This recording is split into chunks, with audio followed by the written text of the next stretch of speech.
ನಾನೇ ಆಗ್ಲೇ ತಾನೇ ಹೇಳಿದೆ ಲಾಸ್ಟ್ ವಿಡಿಯೋದಲ್ಲಿ ಆಟಮ್ ಅಂತ ಹೇಗೆ ಬಂತು, ಗ್ರೀಕ್ ವರ್ಡ್ ಅದು that is one of the individual part of an matter ಅಂತ ಹೇಳಿದೆ, ಹೌದಾ. ನೆಕ್ಸ್ಟ್ ಅಲ್ಲಿ ಡಾಲ್ಟನ್ ಬಂದ್ರು. Dalton's atomic theory, according to him ultimate part of a particle is called as atom ಅಂತ ಹೇಳಿದ್ರು, ಹೌದಾ. According to him so many postulates are there. First one, postulates of Dalton's atomic theory. First one, all matter is made up of very tiny particles called atoms.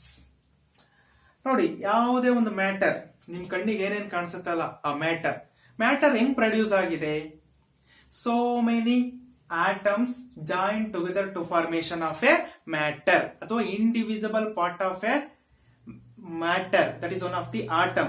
Those atoms join together to formation of a matter according to Dalton's.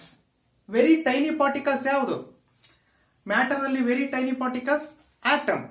Tiny means smaller particles, highly microscopic particle of a matter is one of the atom.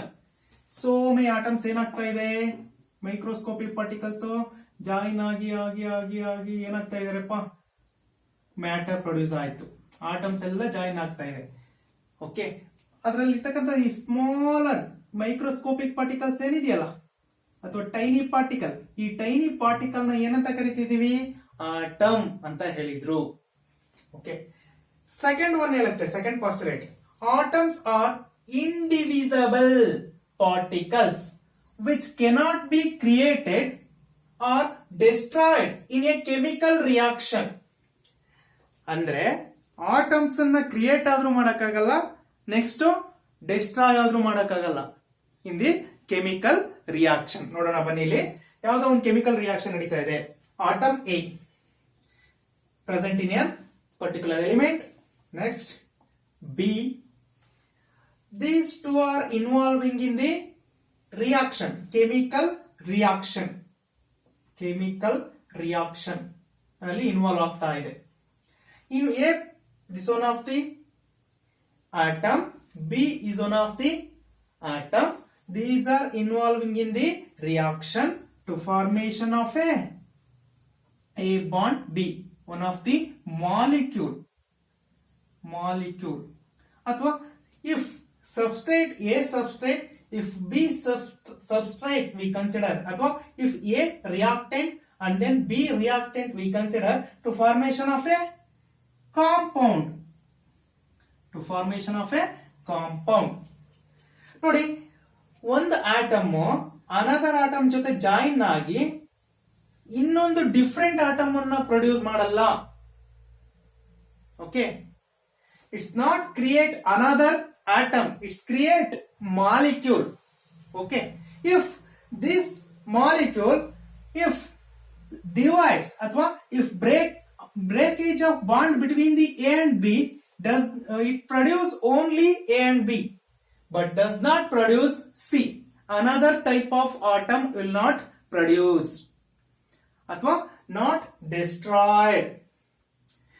In case ಏನಾದ್ರು ನೋಡಿ, A chemical reactant, B chemical reactant, ಇದು ಒಂದು atom ಇದೊಂದು atom reaction ಅಲ್ಲಿ involve ಆಗ್ತಾ ಇದೆ ಅನ್ಕೊಳ್ಳಿ.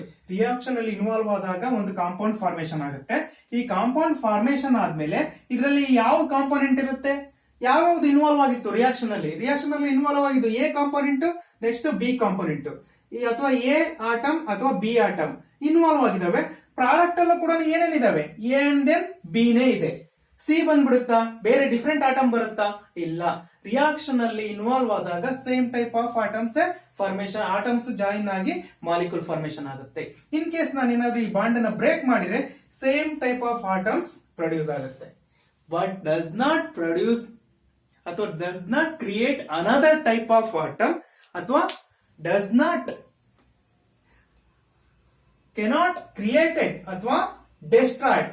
It's not able to destroy. In case ಇವೆರಡು ರಿಯಾಕ್ಷನ್ ಅಲ್ಲಿ ಇನ್ವಾಲ್ವ್ ಆಗಿದೆ ನೋಡಿ, A reaction involving with the B involve ಆಯ್ತು ಅಂದ್ರೆ ಬಿ ಏನಾದ್ರೂ ಡೆಸ್ಟ್ರಾಯ್ ಆಗುತ್ತಾ? ಇಲ್ಲ, ಬಿ ಇದೆ. ಇನ್ ಕೇಸ್ ಎ ಡೆಸ್ಟ್ರಾಯ್ ಆಯ್ತಾ? ರಿಯಾಕ್ಟೆಂಟ್ ಅಲ್ಲಿ ಎ ಇದೆ, ಪ್ರಾಡಕ್ಟ್ ಅಲ್ಲಿ ಎ ಇದೆ. ರಿಯಾಕ್ಟೆಂಟ್ ಅಲ್ಲೂ ಬಿ ಇದೆ, ಪ್ರಾಡಕ್ಟ್ ಅಲ್ಲೂ ಕೂಡ ಬಿ ಇದೆ. ಬಟ್ ಇದರಲ್ಲಿ ಜಾಯಿನ್ ಆಗಿದೆ, ಇದರಲ್ಲಿ ಜಾಯಿನ್ ಆಗಿಲ್ಲ ಅಷ್ಟೇ. does not create, does not able to destroy. Okay, destroy ಮಾಡಕ್ಕಾಗಲ್ಲ, ಕ್ರಿಯೇಟ್ ಮಾಡಕ್ಕಾಗಲ್ಲ ಕೆಮಿಕಲ್ ರಿಯಾಕ್ಷನ್ ಅಲ್ಲಿ. Okay, this is one of the second postulate. Listen here. Third point ಏನ್ ಹೇಳುತ್ತೆ ನೋಡಿ, atoms of a given element are identical in mass and chemical properties. Example ನೋಡಿ, compound ಯಾವ್ದೋ formation ಆಗಿದೆ, A and then B ಎರಡು combine ಆಗಿ ಏನ್ formation ಆಗಿದೆ ರೀ, ಎ ಬಿ ಫಾರ್ಮೇಶನ್ ಆಗಿದೆ ಅನ್ಕೊಳ್ಳಿ. ಓಕೆ, ಎ ಮಾಸ್ ಸೇಮ್ ಇದೆ, ಬಿ ಕೂಡ ಮಾಸ್ ಸೇಮ್ ಇದೆ, ದ ಪ್ರಾಪರ್ಟೀಸ್ ಆಲ್ಸೋ ಏನಾಗಿರುತ್ತೆ, ಸೇಮ್ ಆಗಿರುತ್ತೆ. Chemical properties also same. ಈ ಎಕ್ಸಾಂಪಲ್ ಎಲಿಮೆಂಟ್ ಹೆಂಗ್ ಫಾರ್ಮೇಶನ್ ಆಗಿದೆ, ಎಲ್ಲ ಆಟಮ್ಸ್ ಗಳು ಜಾಯಿನ್ ಆಗಿ ಎಲಿಮೆಂಟ್ ಫಾರ್ಮೇಶನ್ ಆಗಿದೆ. ಈ ಎಕ್ಸಾಂಪಲ್ ಎ ಒಂದು atom, another A atom, another A atom, atom ಗಳೆಲ್ಲ ಏನಾಗಿದೆ ರೀ, ಜಾಯಿನ್ ಆಗ್ತಾ ಹೋಗಿದೆ. ಹಾಗೆ ಏನ್ ಫಾರ್ಮೇಶನ್ ಆಗಿದೆ, ಒಂದು ಕಂಪ್ಲೀಟ್ ಪರ್ಟಿಕ್ಯುಲರ್ ಎಲಿಮೆಂಟ್ ಫಾರ್ಮೇಶನ್ ಆಗಿದೆ ಅನ್ಕೊಳ್ಳೋಣ. Mass A, this A and then this A same ಇದೆ ಅನ್ಕೊಳ್ಳಿ, properties also same. Okay, atoms of a given element are identical. Identical means same in mass and chemical properties. Chemical properties also same. Okay. ನೋಡಿ, fourth postulate ಏನ್ ಹೇಳುತ್ತೆ, atoms of different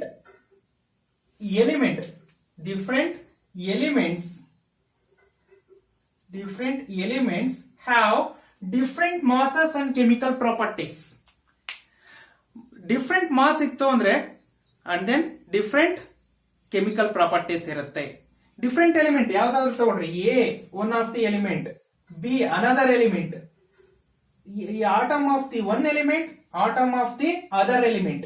Atom of the one element having one type of the mass, M1. Atom of the B, M2 mass. Mass will be different, properties also different.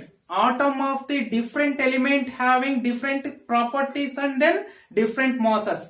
If third property ಏನಿರ್ತೋ, atoms of a same element having same masses and same chemical property. ಇದು atoms of a different element having different masses and different chemical properties. ನೋಡಿ,